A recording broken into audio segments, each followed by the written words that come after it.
You finally get the offer. $100,000 a year. You're sitting at your computer, reading the email from HR. And there's this moment, this brief, specific moment where you think, I made it. 6 figures. That's the number everyone talks about. The number that's supposed to mean you've arrived. You tell your parents. They're proud. They remember when $100,000 meant you were wealthy. They remember houses in good neighborhoods costing $180,000. They remember when 6 figures meant comfortable, secure, set. And then you start looking at houses. Because that's what you're supposed to do with a $100,000 salary, right? Buy a house, build equity, stop throwing money away on rent. You pull up Zillow, same neighborhood you grew up in. The house your parents bought in 1994 for $165,000. You remember it. 3 bedrooms, decent yard, nothing fancy. Normal house. That house is listed now at $520,000. And there's this sinking feeling because you just did the math in your head. Your parents bought that house on a combined income of about $75,000. They paid 2.2 times their annual income for the house. You're making $100,000. That same house costs 5.2 times your annual income. Something broke. Somewhere between their experience and yours, the math stopped working the same way, and nobody told you. My name's Peter, and if you've ever hit 6 figures and wondered why it doesn't feel like what it was supposed to feel like, why the lifestyle your parents had on less money feels out of reach, make sure you hit that subscribe button, because the relationship between salary and housing has fundamentally changed. And understanding how changes everything about how you build wealth today. So, let's start with what $100,000 actually is after it hits your bank account. You're making $100,000 a year. Sounds like a lot. $8,333 a month. That should be comfortable, right? That should be more than enough to live well, save, maybe buy a house. Here's what actually happens to that $100,000. Federal income tax. Depending on your state, your filing status, your deductions, you're paying somewhere between $18,000 and $22,000 in federal taxes. Let's say $20,000. You're down to $80,000. State income tax. If you're in California, that's another $5,000 to $6,000. If you're in Texas or Florida, it's $0. Let's say you're in a moderate state tax state, $3,500. You're at $76,500. FICA taxes, Social Security and Medicare. That's 7.65% of your income, $7,650. You're at $68,850. So your $100,000 salary is actually $68,850 in take-home pay. That's $5,738 a month before you've paid for a single thing. Now let's talk about buying that house. The house costs $520,000. You need a down payment. The standard is 20% to avoid PMI, private mortgage insurance. That's $104,000, more than an entire year of your gross salary, just for the down payment. But let's say you've been saving aggressively. Maybe you've got $60,000 saved. That's 11.5% down. Not ideal, but workable. Your loan is $460,000. At current mortgage rates, let's say 7%, your monthly payment on a $460,000 loan is about $3,060, just for principal and interest. Add property taxes. On a $520,000 house, depending on your state, that's anywhere from $300 to $800 a month. Let's say $500. Add homeowner's insurance. $150 to $200 a month. Let's say $175. Add PMI because your down payment was under 20%. That's about $350 a month. Your total monthly housing cost, $4,085. You're bringing home $5,738 a month. Your house payment is $4,085. That's 71% of your take-home income going to housing. You've got $1,653 left for everything else. Car payment, insurance, gas, groceries, utilities, phone, student loans if you have them, any kind of life whatsoever. You're making $100,000 a year, and you're essentially living paycheck to paycheck if you buy that house. So what happens if you bite the bullet and buy the house anyway? Because society tells you that renting is throwing money away, right? You force it. You sign the papers. You become a homeowner. Welcome to being house poor. It is one of the most stressful psychological states a human being can endure. Here is exactly what your life looks like on the first of the month. You start with $5,738. The mortgage takes $4,085. You have $1,653 left. Now you need to survive. Groceries, for you and maybe a partner or a pet, $500. We're down to $1,153. Utilities, electricity, water, trash, internet, cell phone, $350. We're down to $803. You need a car to get to that $100,000 job. Average used car payment is now $400. Car insurance is $150. Gas is $150. That's $700 for transportation. We're down to $103. You have student loans, because how else did you get the six-figure job? The average payment is $300. We're now at negative $197. You are already in the red. Before clothes, before healthcare copays, before household supplies, before any kind of social life, before entertainment, before anything unexpected.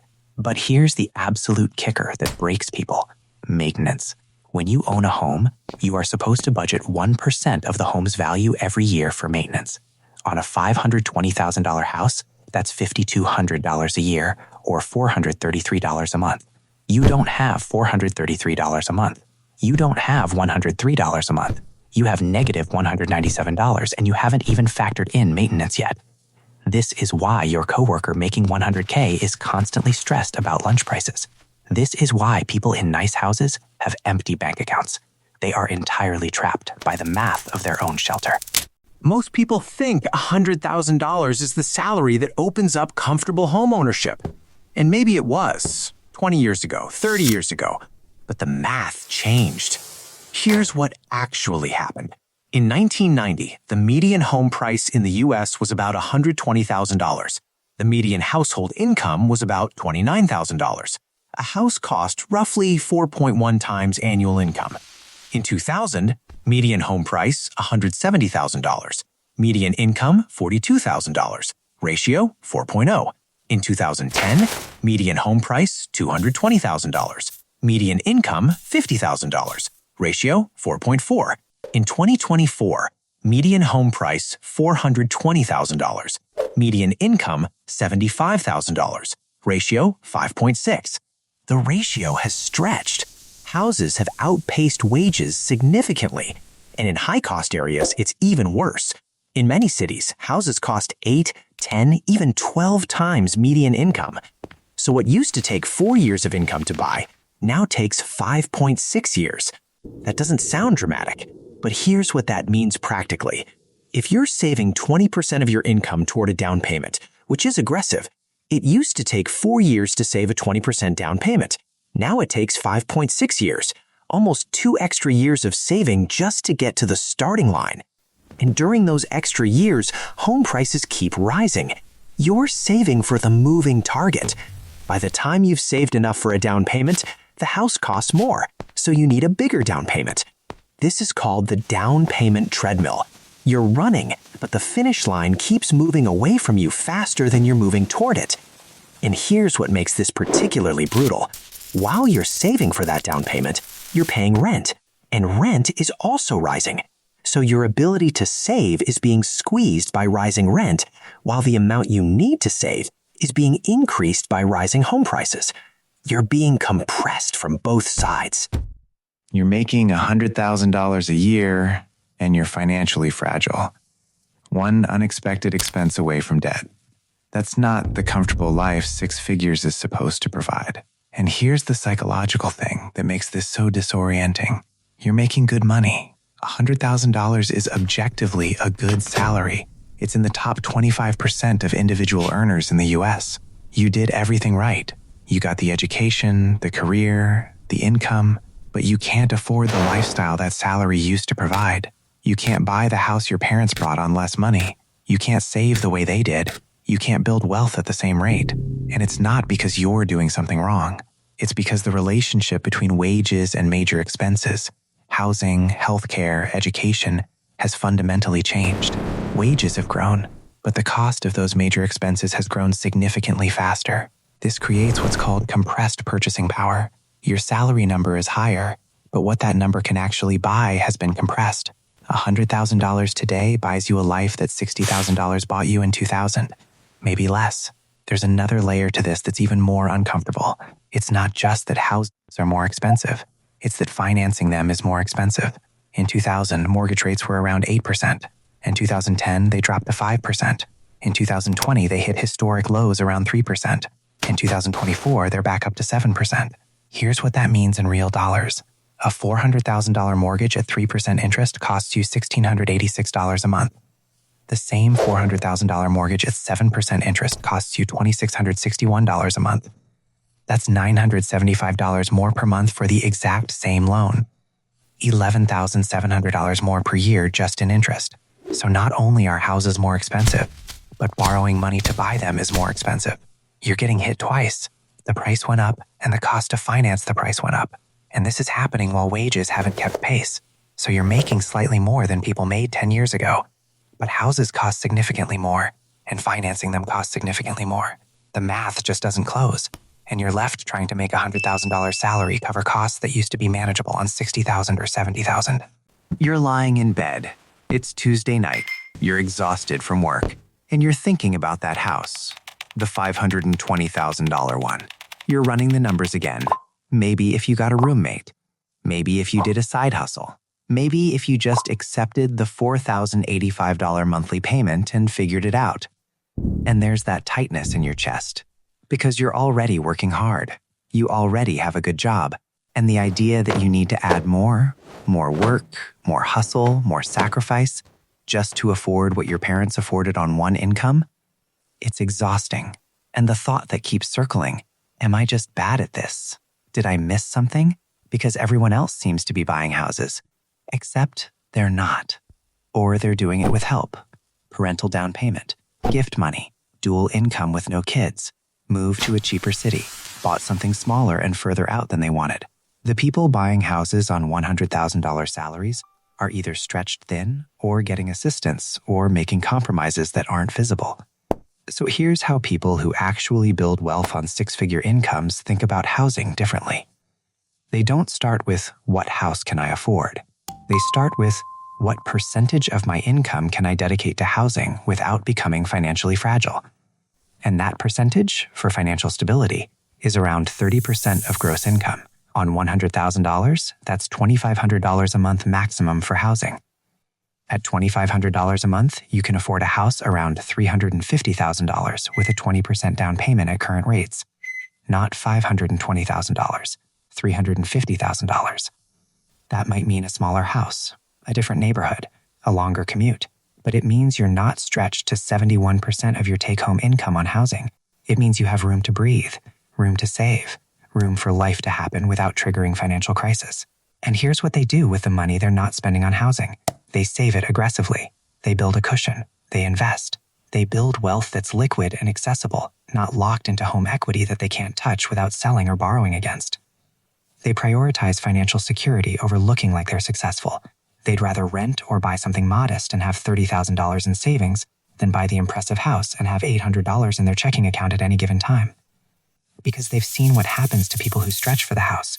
They've watched friends buy the $520,000 house on the $100,000 salary, and they've watched those friends become house poor, unable to travel, unable to handle emergencies, stressed about every expense, working side hustles just to keep up with the mortgage. The house might look good from the outside, but the person living in it is financially fragile and exhausted.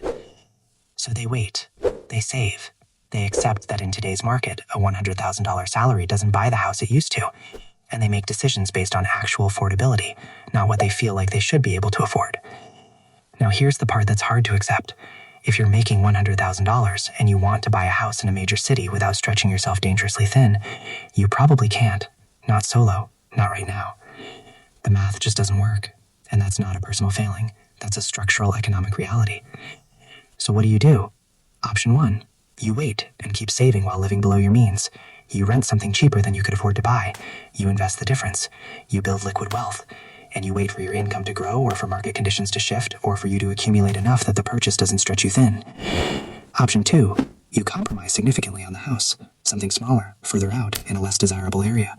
Something that fits the 30% rule instead of stretching to 70%. Option 3, you combine income, dual income household, two $100,000 salaries buying one house. That changes the math dramatically. Now you've got $11,476 in monthly take-home, and the $4,085 housing payment is 36% of income. Tight, but manageable. Option 4, you move. You take that $100,000 salary to a lower cost of living area where houses are $300,000 instead of $520,000. Same salary, completely different math. None of these options feel great. They all feel like compromises. But that's because the expectation, the one your parents had, the one you grew up believing, no longer matches economic reality. $100,000 used to mean comfortable homeownership. Now it means you can probably rent comfortably and save for a future down payment if you're disciplined. That's the new math, and accepting it is better than pretending it's still the old math and stretching yourself financially thin trying to achieve a standard that doesn't exist anymore. So here's the thing about $100,000 salaries. They're good. They're well above median. They provide financial stability if you use them wisely. But they don't provide the lifestyle that same number provided in previous generations. The house, the savings, the comfort, those are harder to achieve now because the cost of housing has outpaced wage growth dramatically. Your parents bought their house for 2.2 times their annual income. You'd be buying the same house for 5.2 times yours. That's not a small difference. That's a fundamental shift in what a salary can purchase. And the sooner you accept that shift, the sooner you can make financial decisions based on current reality instead of outdated expectations. $100,000 is enough to build real wealth, but you have to build it differently than your parents did. Less focused on homeownership as the primary wealth vehicle, more focused on liquid savings, investments, and financial flexibility. The house might come later. It might be smaller. It might be somewhere different than you imagined. But financial security, the kind where you sleep well and breathe normally, that's still achievable. You just have to know what the numbers actually mean today, not what they meant 20 years ago.